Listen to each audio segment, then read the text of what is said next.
Scooby-Doo sound, honey, baby, bumper so runny, glow stick wavy. Ah bah attends, bah du coup prends-moi un kebab aussi, sans oignon, sans sauce, et par contre avec de la tomate, des crudités, et en plus... Oh, va vite. Oui, bonjour, pardon. Oh là là. Salut à toi, éternel amoureux des mathématiques. Bon, alors aujourd'hui, comme je te l'avais promis, on va faire un fais-le toi-même. Comment calculer une longueur avec le théorème de Thalès dans une configuration papillon. Non mais attends, c'est sérieux là? Genre un jour je vais savoir le faire moi-même, calculer une longueur avec le théorème de Thalès? Oh, j'y crois pas. Voilà donc la fameuse configuration papillon. Alors, ça fonctionne exactement de la même façon que l'autre configuration dite classique. Oui, ça n'est pas plus compliqué. N'aie pas peur, je vais te montrer comment faire. Alors, il se suffit de regarder où est le point qui n'est pas sur les parallèles. Bah évidemment, c'est ça. Quel est le seul point qui n'est pas sur les parallèles? Je te montre. Alors, qu'est-ce que tu en penses? Eh bien oui, il s'agit de S. Bien joué à nouveau. Alors, moi ce que je te propose, c'est d'abord d'observer la situation. On observe. Qu'est-ce que j'ai? J'ai un petit triangle ici qui s'appelle KSP. Un grand triangle STV. On me dit que les droites KP et TV sont parallèles. KP, TV sont parallèles. Parallèle, petit triangle, grand triangle. Bingo! Tu as le droit d'utiliser le théorème de Thalès pour calculer une longueur. C'est génial! Alors, regarde, j'ai mis un point d'interrogation sur ce que l'on cherche. On cherche la longueur SV. Et qu'est-ce qu'on a? On a la longueur KS qui fait 2, la longueur ST qui mesure 5, la longueur TV qui mesure 15 et la longueur PS qui mesure 1. J'ai donc 1, 2, 3, 4 longueurs. J'en cherche une seule. À mon avis, on va y arriver. Alors, allez, je te rappelle qu'il te faut d'abord écrire les conditions qui font que tu as le droit d'utiliser le théorème de Thalès. Tu rappelles que tu as des droites parallèles. Les droites KP et TV sont bien parallèles. Les points TSP et VSK sont alignés. J'utilise donc le théorème de Thalès. Ça, tu l'écris, hein, parce que sinon, on ne sait pas ce que tu fais. C'est important. Ensuite, tu vas écrire tes 3 rapports égaux. Allez, c'est parti. Pour écrire tes 3 rapports égaux, je te rappelle, tu pars du point qui n'est pas sur les parallèles. Oui, bravo. Alors, quel est le point qui n'est pas sur les parallèles? Écoute, c'est facile, on l'a dit tout à l'heure. Si tu as écouté, tu le sais. C'est S. S n'est pas sur les parallèles. Comme d'habitude. S ici, S ici, S ici, S ici. Ensuite, je prends les longueurs de mon petit triangle. Le petit, c'est KSP. Je pars de S. Allez, je prends SK. Et la longueur qui lui correspond, attention, ne tombe pas dans le piège. La longueur qui lui correspond, c'est celle qui est alignée avec la première que tu as regardée. Tu dois donc prendre SK sur... Oui, tu repars de S et tu vas dans l'alignement SV. Ça paraît simple comme ça, mais tu verras. Parfois, tu t'emmêlerais les pinceaux toi aussi. Alors, SK, on a dit sur SV. Ensuite, dans la même logique, tu repars de S et tu prends l'autre côté du petit triangle. SP. SP, ensuite SP, celui qui est aligné avec ST.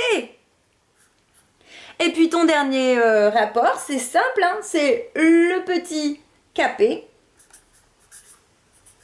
qui va être sur le grand qui lui correspond, TV. Voilà pour ça. Ensuite, étape suivante, exactement comme dans la méthode classique. Eh bien, c'est très simple, je remplace par les longueurs que je connais. SK, est-ce que je le connais SK? SK2. Super. Je le mets ici. SV en dessous, est-ce que je l'ai? Oh, ben c'est ce que je cherche. Allez. SV. SP, est-ce que tu l'as SP? SP, oui, ça mesure 1. Super. Je le mets ici. ST, 5. Je le mets là. KP, est-ce que je l'ai aussi? Non, je ne l'ai pas. Je l'écris. Et TV, 15. Et là, je prends un petit peu de recul. J'observe. Qu'est-ce que je cherche? Je cherche SV. Oui, de temps en temps, tu dois te poser cette question. Oh, en fait, j'étais en train de chercher quoi? Bah oui, sinon, ça n'a aucun sens. Donc, j'étais en train de chercher SV. D'accord? C'est lui qui m'intéresse. Je te rappelle que je t'ai dit, si tu veux calculer la valeur que tu cherches, il te faut 3 longueurs, donc un rapport avec 2 valeurs numériques et un rapport avec la valeur que tu cherches. Ici, tu n'as donc pas le choix. Tu dois utiliser ce premier rapport ici et ce deuxième rapport ici. D'accord? Tu vois bien qu'ici, il te manque une des deux valeurs, tu n'as pas la longueur de KP, tu ne peux donc pas l'utiliser. Ensuite, je réécris mes deux rapports pour être bien sûr que je sais lesquels j'utilise. 2 sur SV égale 1 sur 5. Ce qui équivaut à dire quoi? Oh, mon tableau de proportionnalité! SV va donc être égal à, j'oublie pas de mettre SV parce que comme ça je dis ce que je calcule. Je te rappelle que je prends le produit en croix. Pour le produit en croix, je mets en haut ce qui correspondent ensemble, 2 fois 5, et en bas celui qui est tout seul. 1 SV est donc égal, oula, j'ai du mal à écrire. SV est donc égal à, tu peux le faire de tête, 5 fois 2 ou 2 fois 5, c'est la même chose, cela fait, oui, c'est bien, 10, et 10 divisé par 1, ça fait toujours 10, bravo. Je marque ici donc mon résultat, SV égale 10. Allez, je vais regarder un petit peu la logique de ce que je viens de trouver. Je prends toujours un petit peu de recul. Est-ce que c'est cohérent, c'est pas cohérent? Est-ce que ça a du sens, ça n'a pas de sens? Qu'est-ce qu'on m'a demandé? Bon, allez. Alors, je regarde. Ici, je remarque que SV, ça y est, j'ai trouvé. Et ça fait 10. Alors, observons les longueurs du petit et du grand triangle. Ici, petit triangle, 2. Grand triangle, 10. Petit triangle, 1. Grand triangle, 5. Mais quel serait mon rapport d'agrandissement? 2 fois combien me donne 10? Une fois combien me donne 5? Décidément, tu es très rapide. Mais oui, 2 fois 5, 10. 1 fois 5, 5. Le rapport d'agrandissement est donc de 5 pour passer des longueurs du petit triangle au grand triangle. Et dans la même logique, les longueurs du grand triangle STV sont à multiplier par l'inverse de 5, c'est-à-dire par 1/5, pour obtenir les longueurs du petit triangle. Exemple, si je regarde la longueur de TV, TV égale 15, TV 15 fois 1/5, cela revient à faire 15 fois 1 divisé par 5, et 15 divisé par 5, cela fait 3. La longueur de KP qui lui correspond serait donc de 3. Et je peux refaire le chemin inverse, regarde. KP égale 3, 3 fois l'agrandissement, 5, 3 fois 5, 15. J'obtiens bien la longueur qui lui correspond dans le grand triangle. Voilà. Tu as compris? En tout cas, moi je peux te préciser une chose. Tu as une possibilité d'appuyer sur la touche pause quand tu trouves que cela va trop vite.